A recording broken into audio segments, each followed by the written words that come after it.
Well, as we were singing that song about the heart of worship, I was thinking about, it really is all about Christ, all about God. And it's not about, the people around us. It's not about anything else. It's not even about the music. It's about God, how great He is, how wonderful, how lovely He is, as the other song said. So let's focus on Him today as we start this message. Now, I do want to make one quick announcement. This from Saturday to Saturday, I'm going to be away on vacation, so Paul's brother will be back next week to preach here. So treat him with respect, welcome him, and have a great worship service, and I'll be praying for you while I'm away. Now, there was this Drug Enforcement Administration officer from the DEA, right, Drug Enforcement Agency, and he goes into a ranch in Montana and talks with the old rancher who lives there. And he tells the rancher, I need to inspect your ranch to see if there are any illegal drugs being grown here. And the old rancher says, that's fine, but don't go over there. And the DEA official gets mad. He says, do you know who I am? I'm from the government. From the federal government. I can go wherever I want and have the federal government behind me. Well, and then he takes out his badge and he says, see this? This tells me I can go anywhere I want to. And the old rancher says, okay, fine, I'm sorry. And then the old rancher just goes about doing his chores. And so a few moments later, he hears a scream. The guy is screaming, and the rancher goes to look out what's happening, and he sees that his bull is chasing the official. And so the old rancher goes up on top of a post, and he says to the official, your badge, show him your badge. Well, like that officer, we all care about our safety, right? Our physical well-being is very important to us. But sometimes that caring turns into worrying. And then it becomes a problem, because we can get stressed out when we think how violent our culture has become. I can remember just a month ago during the July 4th weekend when there were all these alerts being given through the news by law enforcement officials. And so my friend and I went away to Long Island for a weekend, and he was saying, we were in a small town, he was saying, this is good we're here rather than being in a place like Manhattan where terrorists are more likely to strike. So I understand, the concern there. And when I asked you several weeks ago what causes you fear, stress, and worry, someone said, quote, people on the streets, unquote. And so that sounds to me like the fear of violence. So let's talk about that in this issue, in this message. The next one in our series, we've been calling In God We Trust, Overcoming Fear, Stress, and Worry. Now today's title is Faith in God Trumps Fear of Guns. Anybody know what that means, to trump something? You ever play cards, right? And if your hand is better than the other person's, then you trump him. All right, so you beat him. You have a better hand. So that's what that means. Our faith in God beats our fear of violence. Now, our main point is this. Because God is our bulletproof vest, we can trust Him to protect us. So I'm using another image there. First we talked about cards, but then we're going to talk about bulletproof vest. So let's begin with this. What we worry about, the fear of violence. Now, according to one dictionary, violence is the use of physical force to harm someone or to damage property, etc. Well, we're just going to be focusing on that first part, the threat of physical harm. Last year, researchers from Chapman University surveyed 1,500 Americans to try to find out what it is that we're afraid of.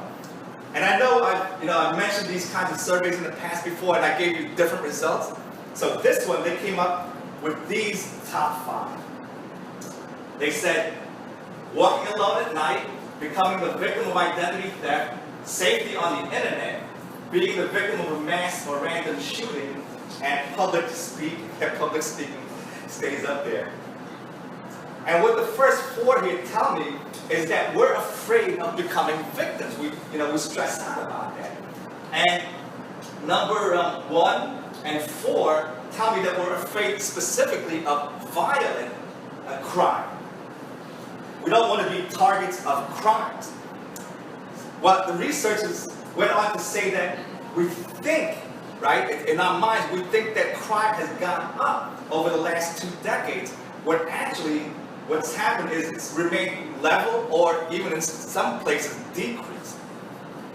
But we still fear becoming victims of violence. Now let's talk about the reality of violence. So even though the number has remained the same or has gone down even, we still hear about different crimes happening in the news. Recently, you might have heard there was a man who was mentally ill, and he allegedly shot some people in a movie theater in Louisiana. Right? We're not even safe in the movie theater sometimes. This happened not long after someone who they believe is an Islamic terrorist killed 4 Marines in Tennessee. And again, it's alleged, right? It's not that he's not convicted.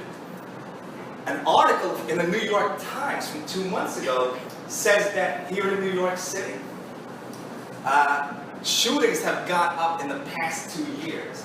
And then I woke up this morning, right? I'm reading the news, and what do I find?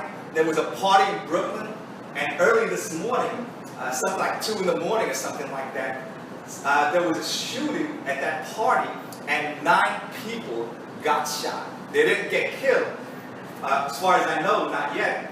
Thank God, they've been rushed to the hospital, but 9 people got shot at this party. Now, we're not going to talk about all the reasons for this violence, but I will mention just one. So there was this research being done, and they found out that one reason we're more violent now, or at least we perceive ourselves as being more violent, is because of violent video games. And some surveys and some findings have shown no correlation between playing video games and actually being violent, but more and more research has shown that there is a correlation between the two. And in fact, I'm going to quote them, the researchers saying, the more long-term gamers were more likely to fantasize about hitting someone they didn't like. So that's the effect of video games. Now, it's true that boys and men have a higher rate of violence than females, but this isn't just a male problem.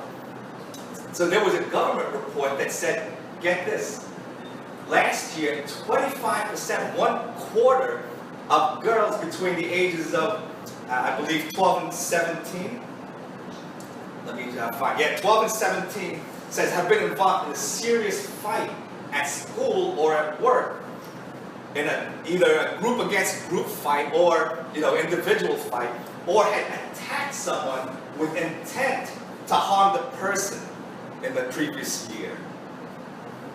So we're getting anxious about becoming victims of violent crimes. Let's talk about now what we can do about it. First of all, as you'd expect, pray for safety, right? So we're going to read a number of verses from the Psalms today, and these were written.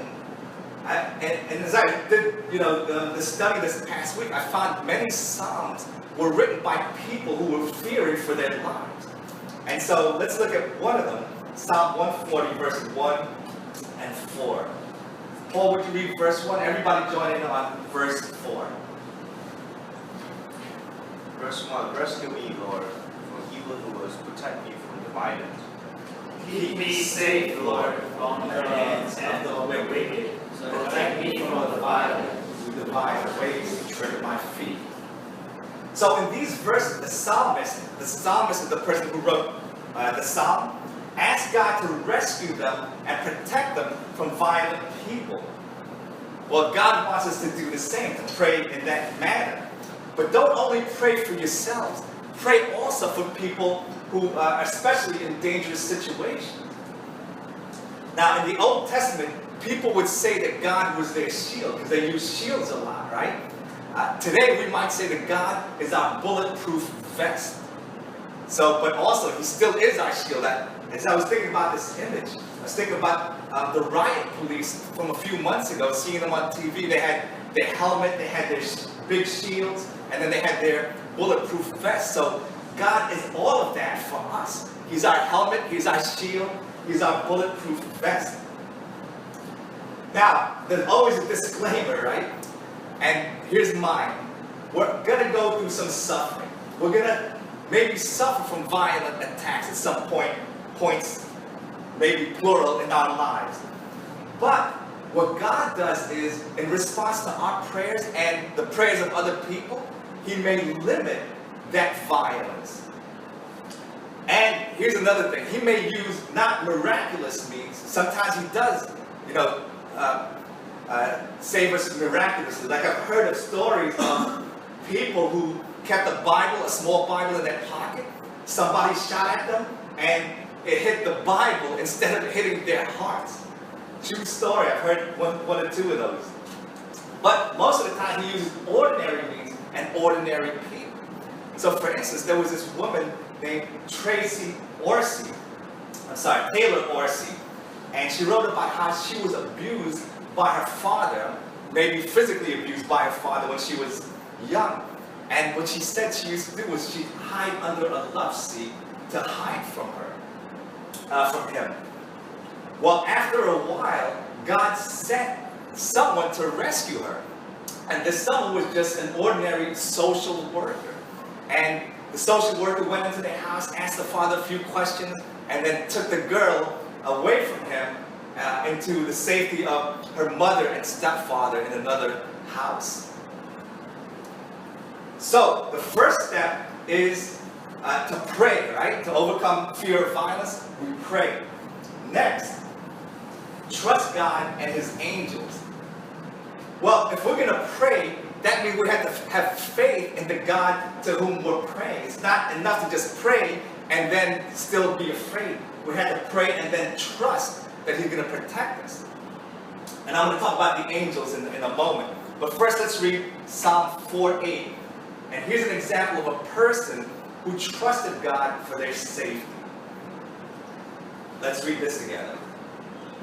In peace I will lie down and sleep, for You alone, Lord, will make me dwell in safety. So listen to what someone wrote about this verse. If anxious thoughts keep you awake, ask the Lord to quiet your heart, and give you the faith to be able to relax, to solve the problems that disturb you. And this person said that's what this psalmist did in Psalm 4:8. When you realize that your Heavenly Father is watching over you, then you can find sweet rest. And then this person gave a story about a woman during World War II who used to pray and she'd be able to sleep well at night. While bombs were going off around her, she'd hear the shootings, in the background. And somebody asked her, how she could have all this calmness and peace when all this carnage was going on around her. And she said, well, every night I say my prayers, and then I remember that God is always watching. So I go peacefully to sleep. After all, there's no need for both of us to stay awake. You get what she's saying? If God is awake and watching over us, then she said she doesn't have to stay awake, watching and worrying for her own safety. So, because God never sleeps, we can sleep in peace. So, here's another point I want to make. Our faith in God calms our fear of guns. Let me say that again. Our faith in God calms our fear of guns. And somebody said this, I like this one. You're safe not because of the absence of danger, but because of the presence of God. So you see that? We can be calm and safe in the presence of God. Now let's talk about how God protects us. And let's read verses 9 through 11. Andy, would you lead us with this? Verse 9. You say the Lord is my refuge and make the most high for growing. No harm will overtake you. you. No disaster will come near your tent. For he will command his angels concerning you to guard you in all your ways. All right, so according to these verses, whom does God order to protect us? It's angels, right? See, like in this photo earlier? So he's got angels that he's telling to guard us. And some people like to use a phrase. I remember hearing this from my mother growing up, that we have guardian angels. And so that's where this phrase comes from. It's not spoken of in the Bible much, but we don't pray to them. I think I used to pray to them when I was a Catholic. I think my mother taught me a prayer, but we don't pray to them, but we can certainly thank God for them. All right, so 2 ways so far we can conquer the fear of violence. 1, pray for safety, and then trust God and his angels. Here's a 3rd way. Practice wisdom. I said earlier that Psalms has a few things to say about our safety and our physical well-being, but so does Proverbs. But whereas Psalms teaches us to pray to God and to trust him, excuse me, Proverbs teaches us to be wise and practical. So let's look at a few verses from Proverbs, starting with chapter 1, verses 32 and 33.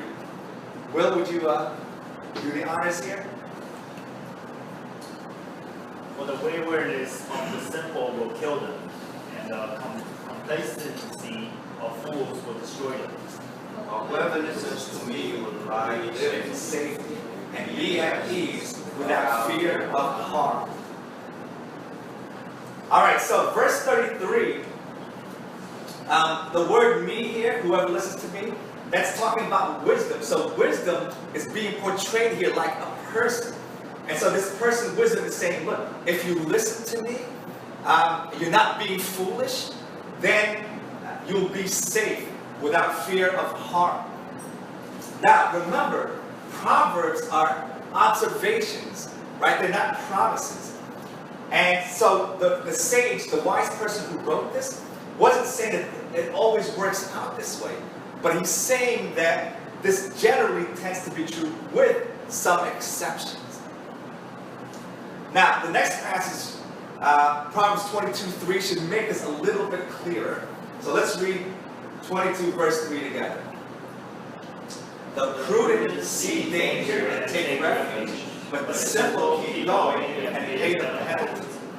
So prudent people are sensible people.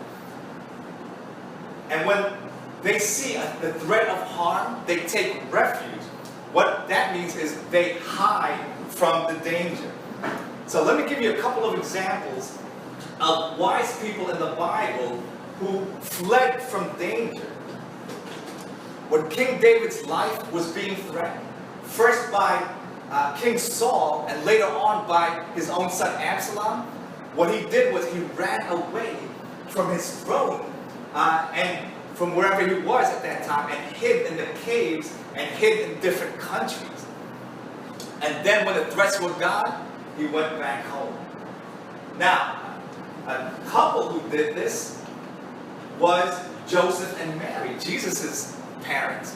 So when they heard that Herod the Great was out to kill the baby Jesus, he was maybe an infant, maybe a toddler at this time, what they did was they fled to Egypt.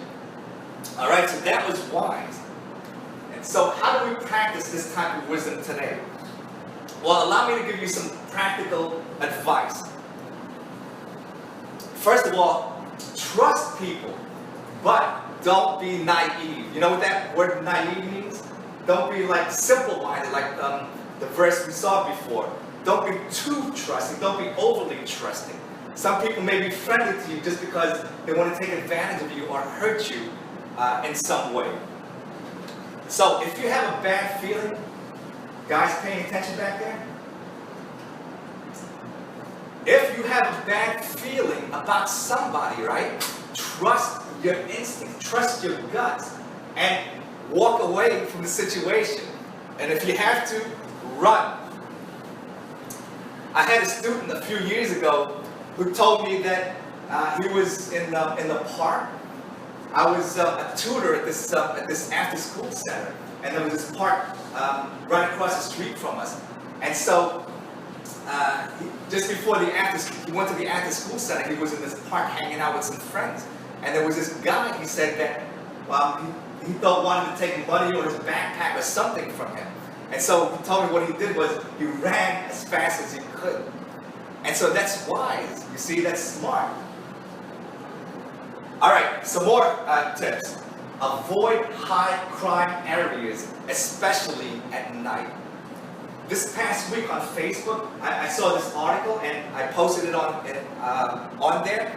If you didn't see it, go look for it. You can just Google lowest and highest crime rates in New York City.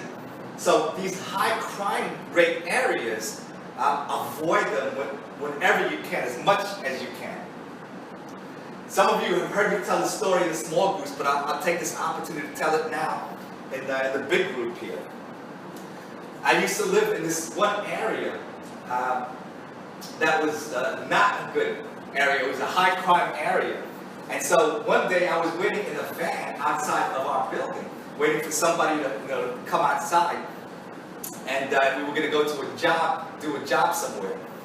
And I'm just sitting there minding my own business, and I see around the corner this kid running with a gun in his hand. Looks like about 15 years old, maybe something like that. And he hands the gun off to another person. And the guy takes the gun, rounds the corner, and then all of a sudden I hear blam, blam, blam. And I duck, in my car and just get down low, which you're supposed to do when you hear something like that. So that was my way of practicing Proverbs 22:3, of taking refuge. You see, when you see danger. All right, some more practical tips. Whenever possible, travel with someone instead of being alone. I know that's not always possible, but as much as possible. Also, and again, people who work at nights, they can't do this. I have a brother who works at night, so this doesn't apply to him, but whenever you can, try to be home before it gets dark. Another one, and we told this when that incident happened near the after-school center. We told all the students this: be aware of your surroundings at all times, right? A lot of people, what they do is they're crossing the street or they're walking down the sidewalk and they're looking at their phone, or they're texting or looking at something, and you don't notice what's going on around you. There may be danger right behind you, beside you, in front of you, and you don't notice it because you're not paying attention. So pay attention. Know your surroundings, what's going on around you. Guys back there, I need you to pay attention, okay? All right. And if you see something suspicious, cross the street or walk back the other way. Walk back the way you came and find another way of getting to where you need to go. So we've talked about 3 ways to beat the fear of violence. What's a 4th way? Stop taking in violent media. Now, what do I mean by this? Well, some of us may be more worried, more anxious about becoming the victim of violent crime. Why? Because we're watching movies that are violent. We're listening to music that's violent, right? We're looking at horror shows and slasher flicks. So stop watching those things. Stop taking in that kind of media. I know I watch the news a lot. I listen to the news a lot. I have a friend who tells me sometimes he has to stop doing that because, it just gets him just too stressed out. So if you need to do that, that's fine. All right. One other thing. I've told you before that if it's an R-rated movie, I won't watch it. But sometimes there are movies that are not rated. And so what I'll do is I'll go to imdb.com and I'll take a look at the parents' advisory, the parents, they call it the Parents Guide. And, it will tell you about violence how much violence is in the movie and what kind. So if it's like something that I don't want to see, then I'll just skip it altogether. Let's take a moment to review what we've talked about so far. 4 ways to overcome violence and or the fear of violence. 1, pray for safety. 2, trust God and His angels. 3, practice wisdom.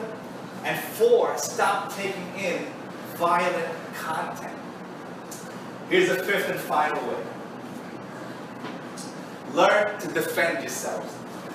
Now, in the book of Esther, that's this painting is about that book. What happened was the Jewish people were under Persian rule at the time. And the Persian second in command, Haman, wanted to destroy all the Jews under the kingdom. Well, at that time, Esther was the queen. And she was a Jewish person. But she hid her identity from the king. And then at just the right time, right, she revealed that who she was, what she was, to the king, and she told them about Haman's plot to kill the Jewish people, to kill her people. And because the king loved Esther so much, he became angry at Haman and had him executed.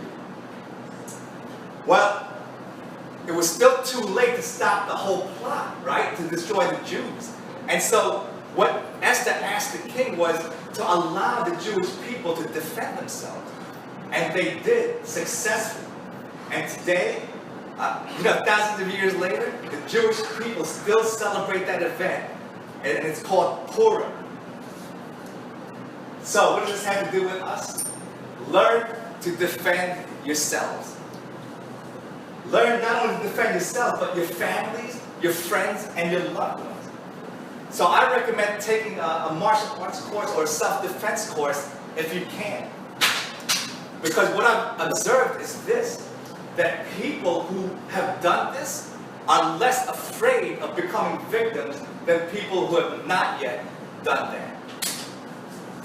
Now, again, this doesn't mean that we trust in ourselves or in our martial arts skills. We trust in God, right? But we also take practical steps to protect ourselves and our loved ones. So these actions don't contradict each other, rather they work together. So to close today's message, let me give you some encouragement for my daily bread. So someone wrote this. He said, my office is downstairs, but he frequently makes trips upstairs to various rooms of the house for one thing or another. And he said, unfortunately, when he gets upstairs, he forgets what he went up there to do. You ever do that? You go somewhere and you forget why you were there? The older I get, right, the more I find myself doing this. And what psychologists have found out is this, is that when we cross like a doorway from one room to another, our mind functions in a way that it forgets what we had put into our memory banks. So we forget why we crossed that doorway. Well, this author went on to say that it made him think about how Jesus said in John chapter 10 that he was the door or the gate of the sheepfold. And what that metaphor that Jesus was saying is this: when the sheep go into the pen, right, they're safe. See, they can forget about predators, they can forget about thieves who want to steal them, because they're kept safe by the shepherd, who also is the door. So what am I saying today? Pray, trust God, practice wisdom. And because God is our bulletproof vest, we can trust Him to protect us. Amen? Amen.